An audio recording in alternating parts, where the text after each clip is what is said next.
Over the past 12 years, there's been a profound revolution in biology. That is, we've started making systems approaches to the complexity of biology, approaches that are holistic and global in their nature. And the application of this systems thinking to medicine, which started perhaps 10 years ago or so, has created both what I call systems medicine and the application of systems medicine to patients, something that I call the P4 medicine revolution. And a really important point that I'd like to make is the P4 revolution, personalized medicine really on steroids, comes not only from the convergence of patient-driven social networks and the convergence of big data, a lot of which you've heard about here, but it comes from the convergence of systems medicine. I think it's really important to point out that in many of the national publications, The Creative Destruction of Medicine by Eric Topol, he beautifully outlined the network and the big data aspects of the new medicine. He didn't talk about systems medicine.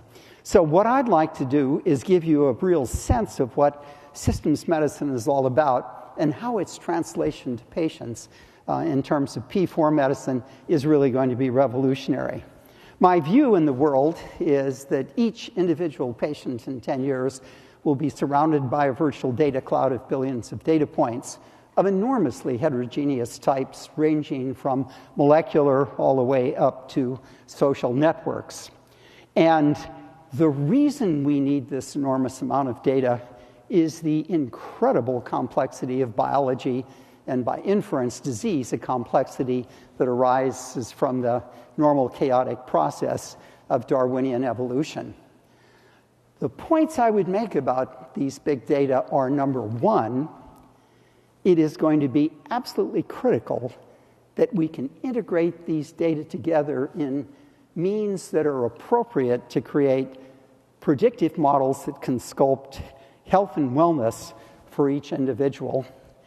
And number two, we have to realize that the challenge for all big data is the signal-to-noise problem.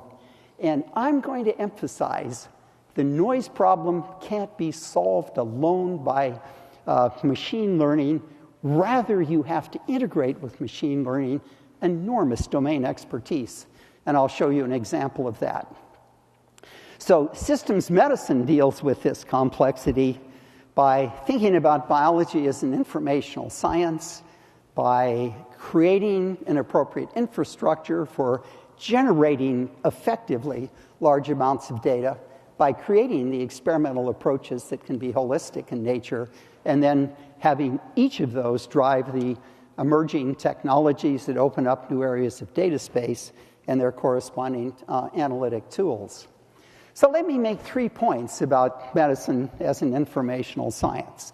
Number one, there are fundamentally 2 types of data in living organisms: the digital genome and the environmental signals that come from the outside. Together, they blend this information to create the phenotype of the organism. And of course, what connects the types of information with the phenotype are 2 informational structures: biological networks that capture and transmit, integrate, and finally pass off to the molecular machines that execute the functions of life, the information that creates phenotype. And what is the central focus of systems approaches are the dynamics of these 2 types of informational structure. And the other point that I would make is that biological information is obviously multiscalar: DNA to RNA to proteins to networks to cells, all the way up to organs and individuals, populations, and ecologies. And the critical thing is at each of those levels, the environment imposes new signals on how the information is used, and accordingly, what is necessary is to capture as many of these levels of information as possible and integrate them in a manner that explicates the nature of the environmental signals. For to completely understand the complexity of systems, you need to understand the digital input and as well the environmental input. How you do these integrations is one of the grand challenges of systems biology. I would argue one of the most powerful aspects of systems approach are the appropriate infrastructures that are created. When we started the Institute for Systems Biology 12 years ago, the mantra we had was leading edge biology mandates the need to develop new technologies. They in turn mandate the necessity for new analytic tools. And that the biology seamlessly drives technology and computation in ways that can revolutionize the biology. To make that work, you have to have a completely cross-disciplinary environment with all of the scientists you see there on the lower right-hand side. And these scientists must, one, learn to speak one another's languages, and two, work together effectively as teams. And if you can do that, you can generate incredible new knowledge. But this is also a cycle for innovation, because at each of these stages, you generate the IP that can be the basis for company creation. The holistic systems approach to biology really enables a couple of simple algorithms. One, you take all the information you have about the system, you formulate a model, you create hypotheses to test that model, you perturb the system to test those hypotheses, and you do so in an integrative manner until you bring experimental data and your models into apposition with one another. This is both driven by a hypothesis, and it creates hypotheses at will. Number two, we look at data in very defined ways. It should be global or comprehensive. You need to study the dynamics of the systems, temporal as well as spatial, and you need to carry out the integrations I've talked about before. But again, the signal-to-noise problem is overwhelming. There are two types of noise, biological and technical, and I'll differentiate those for you in just a moment. Ultimately, we have to end up with models that can be descriptive, graphical, or mathematical, but they must be predictive, and in the case of patients, they must be actionable. We've argued that in biology, we have a whole series of levels of networks that are seamlessly integrated together at the chromosome level, at the molecular level, at the level of cells, at the level of organs, and finally at the level of individuals. And to understand disease, we have to understand how perturbations arise in this network and are propagated through the integrated networks. Hence, this global integrative view is absolutely essential. An approach we've taken to looking at this is to study a simple neurodegenerative disease in mice that's induced by the injection into the brain of infectious prions, and then to look over the 22 weeks of the progression of the disease at the brain messenger RNA population, the transcriptome, subtracting, say, at 10 different points, the disease transcriptome from its normal litter-mate counterpart to find the genes that are differentially expressed. And when we did that, to our horror, a third of the mouse genes were expressed differentially in the brain, an enormous signal-to-noise problem. And the noise, again, is experimental. That arises from how you gather the data, technical, or it's biological, and that arises as a consequence of any measure of phenotype, such as an analysis of the brain transcriptome, sums a whole series of different biologies. And the question is, how do we subtract all those biologies you aren't interested in from the biology that governs neurodegeneration? And we've done this by a clever series of biological tricks. You could never do it by machine learning, that I can guarantee, unless you integrated in appropriate ways the domain expertise.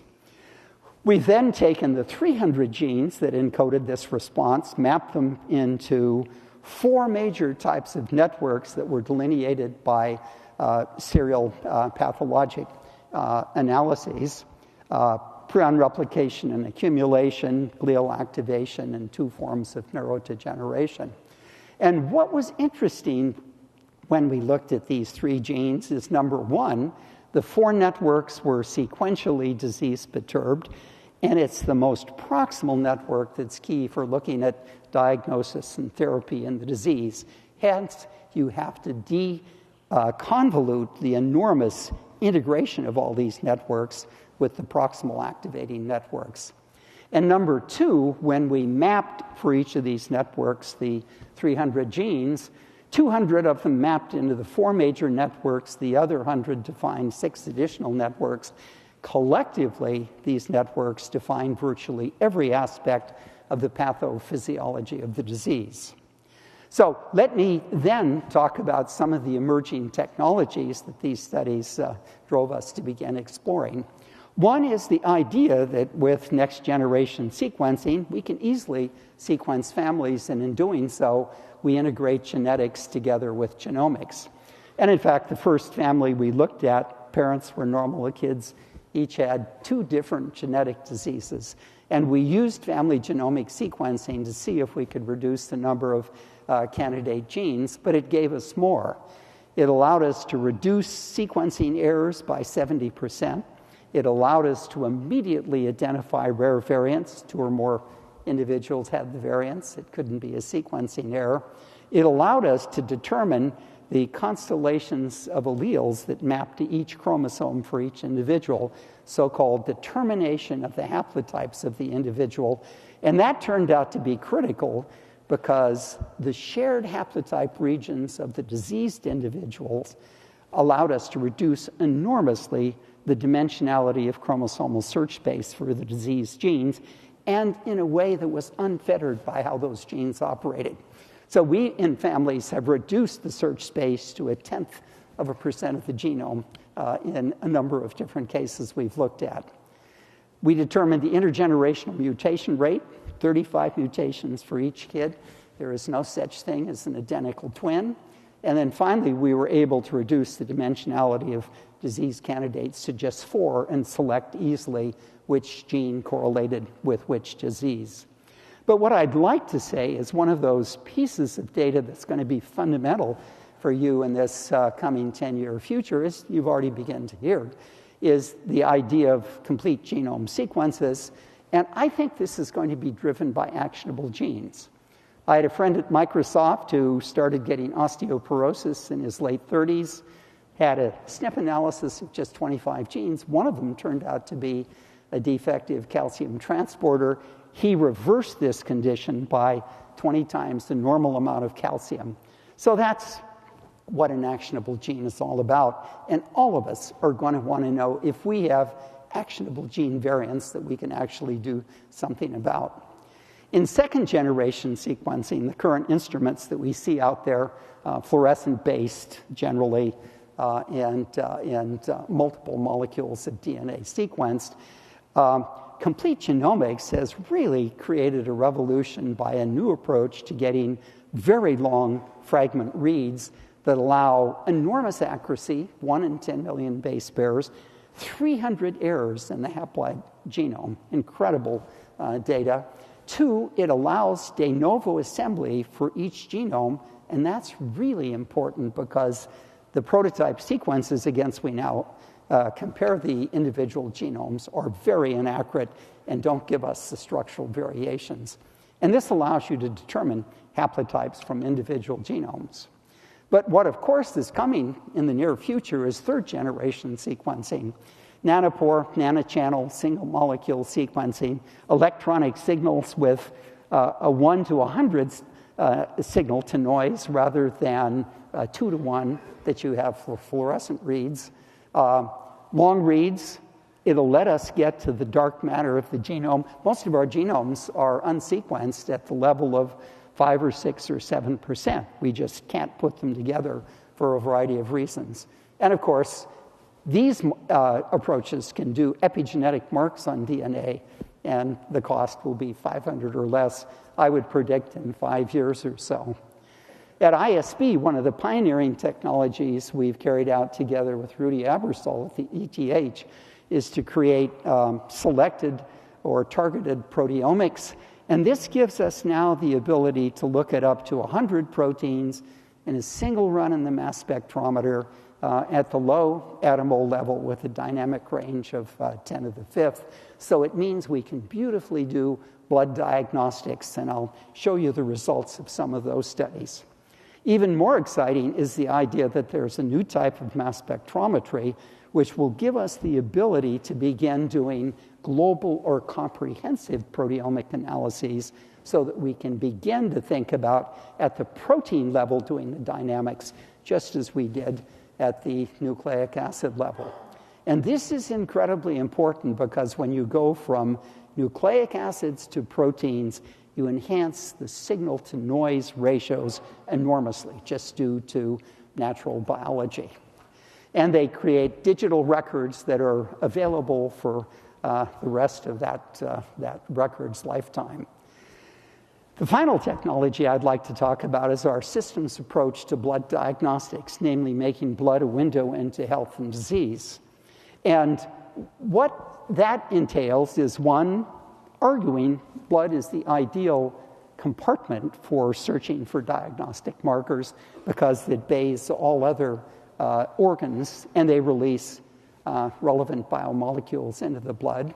Two, all diagnostics should be done in a longitudinal manner, and that's important because in the end, only the patient can be their own control to see when there's deviation from wellness parameters toward disease parameters.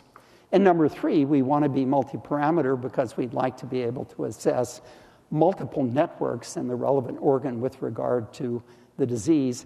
And I'll show you in a moment how we can actually make diagnostic panels now with multiple types of biomarkers and get incredible sensitivity and specificities.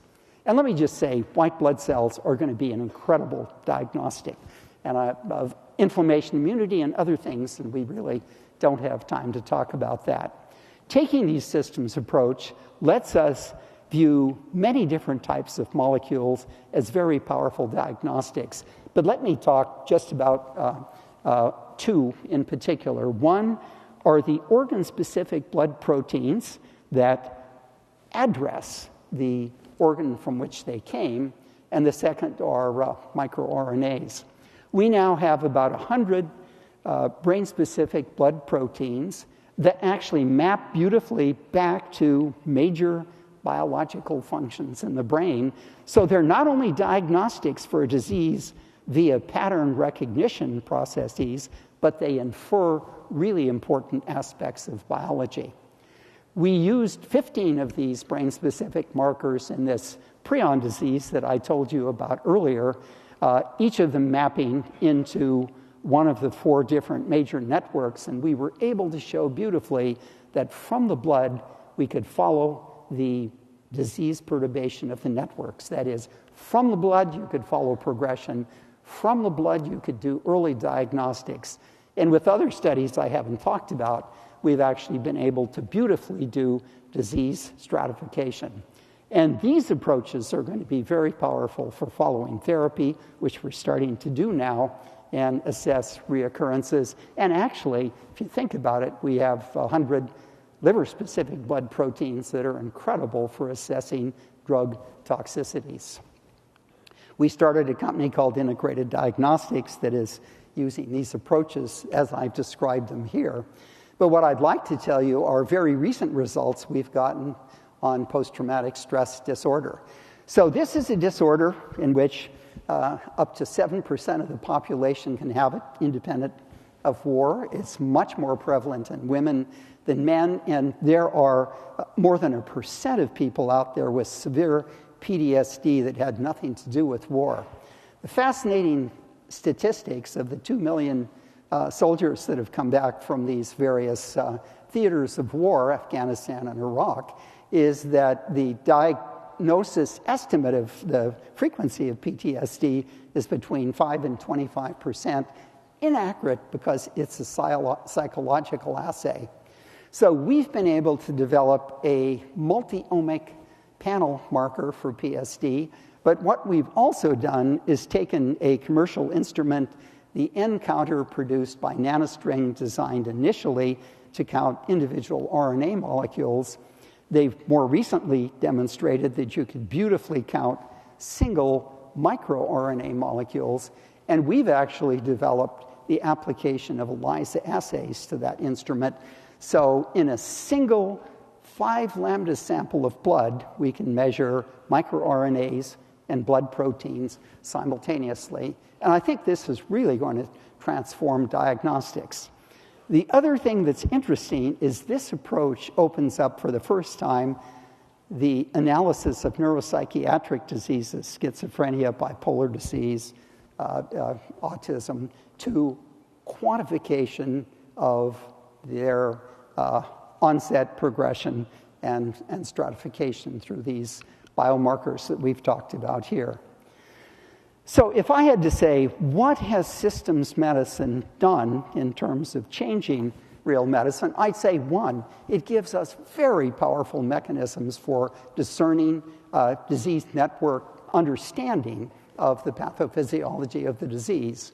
Through family sequencing, we can identify disease genes or wellness genes. By turning blood into a window, we have the ability to do disease diagnostics, toxicity diagnostics, and actually assess wellness. We can stratify disease into their different types, and I would say this is one of the fundamental requirements for all complicated diseases before any progression can be made. I would say diabetes, metabolic disease, schizophrenia, you name it, until you can stratify the disease, you're going to be paralyzed in developing drugs for it. Multi-organ approaches are opened up by these organ-specific blood proteins, and a really interesting new approach is made possible by the idea that we can ask ourselves, could we create drugs to certain nodes in the network to make them behave in a normal fashion as opposed to the disease fashion? A whole new strategy for drug target identification, which big pharma is very poor at compared to their very great ability to make the drugs themselves.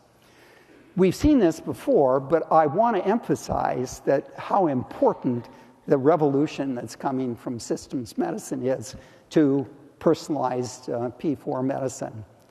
Predictive. In 10 years, you'll have your genomes done. We'll be able to assess with enormous power not only your actionable genes, but make really powerful guesses as to how to optimize wellness as opposed to disease.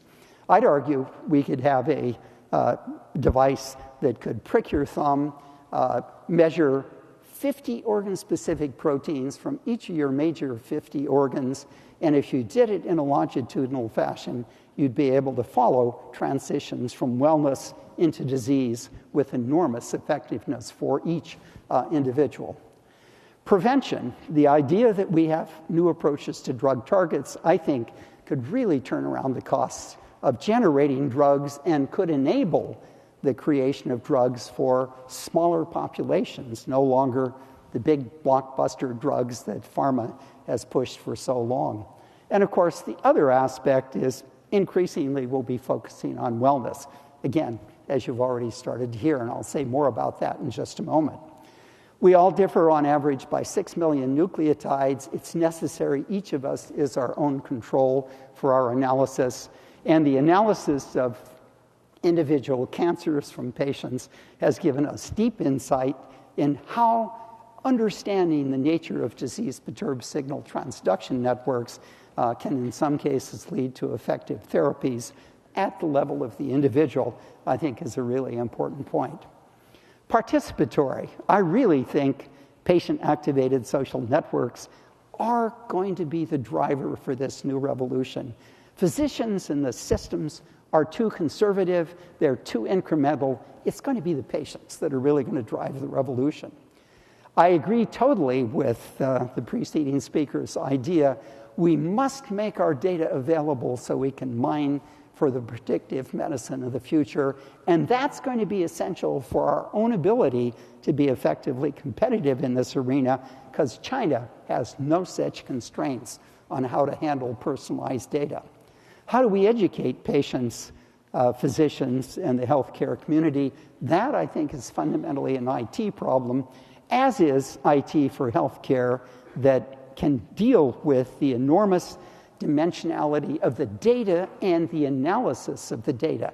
And I'd argue most of the IT vendors I see out there are orders of magnitude short of what we're going to need. And I really fear that the $20 billion that Obama put into IT is going to be wasted because they're not going to take into account some of the fundamental revolutions that are coming. Larry Smarr is kind of at the head of a quantified self movement. 10 years ago, he started making 60-parameter measurements on himself. More recently, he's doing about 100. And he demonstrated with enormous clarity how an individual can track the onset of disease in spite of the fact doctors repeatedly told him he had nothing wrong, he should stop being neurotic about it.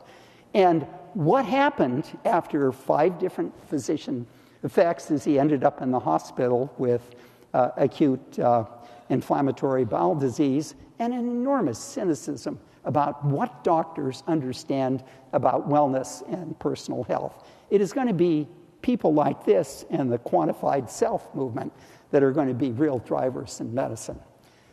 P4 is about quantifying wellness, and it's about demystifying disease.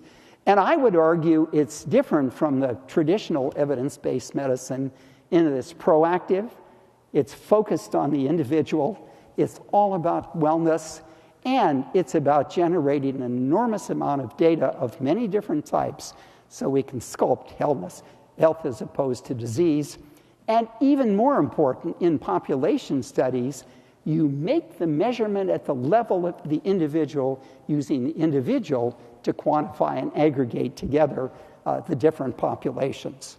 And finally, the social-driven networks are key. It's revolutionized medicine. It's revolutionizing business. They're going to have to rewrite their business plans. And there's going to be a digitalization of the individual medicine, as you've heard. And finally, it'll turn around the sharply escalating costs of healthcare, and I think create significant wealth. There's going to be an enormous wellness industry in the future.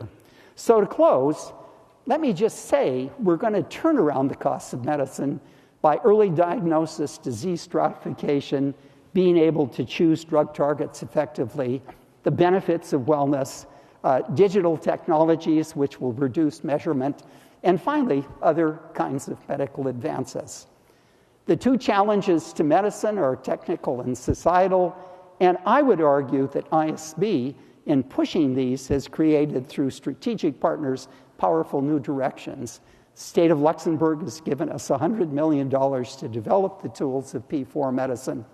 The P4 Medicine Institute, together with ISB, is creating a node of clinical centers to develop pilot projects as a proof of practice in medicine. So I think we stand poised at the beginning of a revolution, but it is really important, again, to understand you need to bring domain expertise. Machine learning won't be sufficient. And that medicine is about 3 things. System P4 medicine, personalized medicine, is about 3 things. Systems medicine, the patient-activated social networks, and the big data we've heard about. Thank you.